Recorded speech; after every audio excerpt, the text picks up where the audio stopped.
Everyone. First of all, thanks for coming. Thanks for your attendance.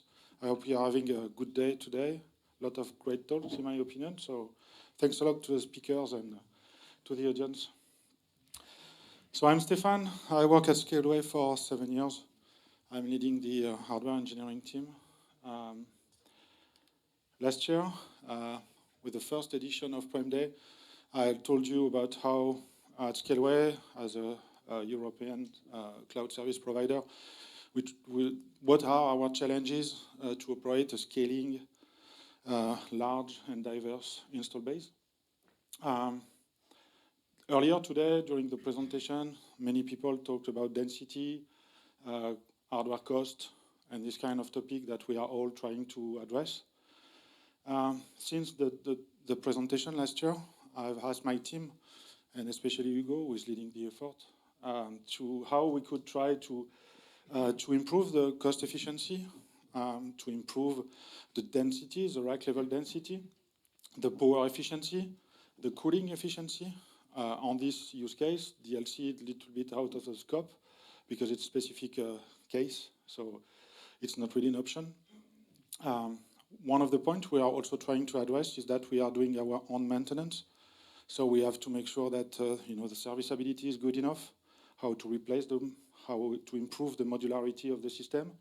You mentioned reusability. I'm using this term. I think it was some kind of synonym earlier today. That's the same idea. So that was the objective to my teams for the last few months. And firmware management is also a challenge. Okay? Alias gave us a great presentation earlier today, but it's a little bit out of scope because the project I'm trying to introduce today is about OpenRack. How OpenRack v3 can be an option for us as a CSP. How is it good enough for the CapEx, for the OpEx, from many perspectives. This is a short talk with Hugo will be presenting at the OCP Summit in the next few weeks in Dublin.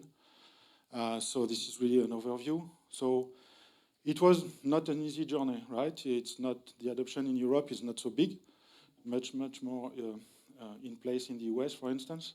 So this is something that we had to find a solution. We had to struggle with issues and constraints. The first point was about power shelf, very likely the easiest one, to find the correct solution for the voltage and stuff like that with the bus bar. The next point was to find the suitable chassis and servers. That's a little bit trickier because we have not so many chassis on the market. We have specific requirements, so specific form factors, back to the presentation from last year. And but we found what we want to find, and we were able to work with partners to collaborate and find some good solution from a socket perspective, density perspective, form factor, etc. The last part was a little bit more difficult because we are still operating 19-inch switches, so we had to find some adapters. We had to build some adapters. We had to find some also connection for the DC power supply to the bus bar. That's not easy to find, so we had to build everything.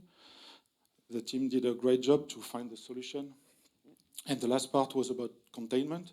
We have a very specific data center environment. If you go to Adiabatic, you have to be very strong on the containment. So we had to find and work with a partner as well to find fillers appropriate, same provider as for the adapter for the switches. That's for the overview. So what's the current status? We will be talking at Dublin in end of April. We have many projects in the pipe because Hugo was working with the product team at Scaleway to move forward on this topic. We need the help from the product team to move forward. That's not our own problem. It's also how we can provide solutions to the product teams. The next steps are we have a rack level test scheduled in Q2, so starting today. The go-to production is expected if everything goes fine, of course, and the numbers and stats are good. We'll go in production in Q3 or Q4 this year. And most of all, like I said, we did a lot of work to find a custom solution for the adapters, the fillers, and stuff like that. That's something that we are considering how we could make them available to the market and to the community. Call to action, just like OCP style. the last slide, more OCP, more OpenRack V3 chassis. That's something that we need to continue to collaborate with the vendors, with the hardware manufacturer to get more chassis, more flavors. A reduced number, of course, but we really need to talk and collaborate to find the right one, the good fit. More rack components available. It's not always easy to find the right component. It's also very difficult sometimes to find the right parts easily and without a MOQ, which is 500 parts to start. For a prototype, it makes no sense. And also for small companies, it's not always easy to find the suppliers. Too many suppliers, in our opinion. So having a market with a reduced number of suppliers would make things easier, and I guess the adoption, especially in Europe, much, much easier. And see you in Dublin for people who will be there.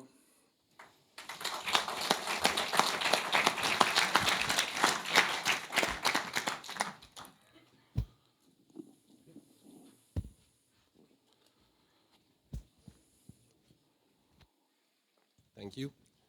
Yeah, Stephane, I think for the OCP adoption for small companies, they're just to be a bit patient, because with the density that we will reach in 2 years, the bus bar will be mandatory. We can't stay with PDUs. Right. Today already we have 8 feed per server on some server, 8 times C19 per 4U. This is not sustainable. And so people will move to bus bar. And in this case, I would say we are already providing OCPv3 systems as Supermicro, but I know all my colleagues here are also doing the same in, I would say, OEM-like projects. Yeah. And it's just a matter of patience for the market to open to those solutions. But the time for PDU is over. So bus bar is the next. You're right, and also I forgot to mention that indeed, it depends on your business. If you have 2 chassis to put in a rack, it makes no sense, right? We are working at the rack level. The rack has to be full, otherwise it makes no sense. From a power, cooling, containment, whatever, it makes no sense. So that's also one of the prerequisites to move to that direction. You need some volume, you need some high density, but the idea is when you cannot use DLC to raise the density, to put more server in a rack just to make it basic, that's a good solution in our opinion, and that's the next step moving forward.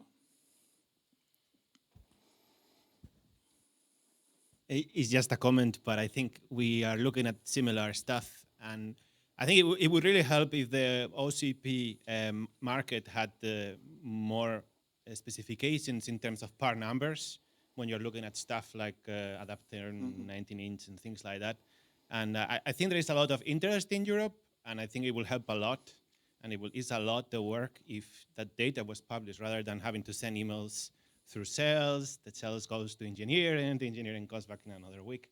It doesn't help to adopt OCP, and I think a lot of people would like to see that adopted in Europe. So it's just a comment in general to ON and ODMs, of course. Part of the reason for presenting this today, just even if it's I was too quick, right? 3 minutes presentation. But the idea was just to share. Raoul is around, and we had a lot of discussion. That's the goal for going to Dublin as well, and not applying for the US summit, for instance, just because we would like to be able to talk with more people. The user group, you're part of the user group. It's also a good way to talk, to exchange about this, collaborate. If you don't need anything, you go to my guy, Hugo. We did a lot of stuff. We agree, I think, that the market is not, it exists, but it's not, it's still missing some parts. It takes time to find the stuff, and when you want to find for 10 parts, you need to buy 1,000. It makes no sense, you just want to try. We don't go for a rack level test for every product. Makes no sense. We are used to 19-inch racks. For this one, we have to, because we have to test it. We have to make sure it works fine from a cooling, from a power, from many, many perspectives.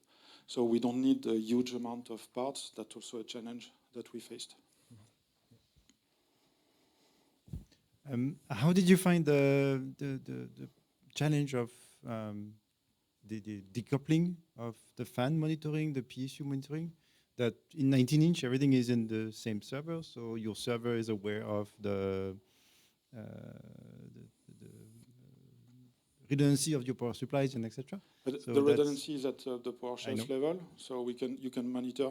Rigo, you correct me if I'm wrong, but it's monitored by you have some kind of BMC at or CMC, whatever the name, at the shelf level, and then we do monitor the servers at the BMC level as well.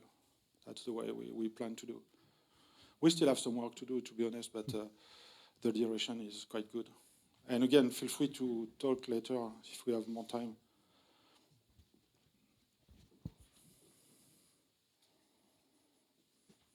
Thank you.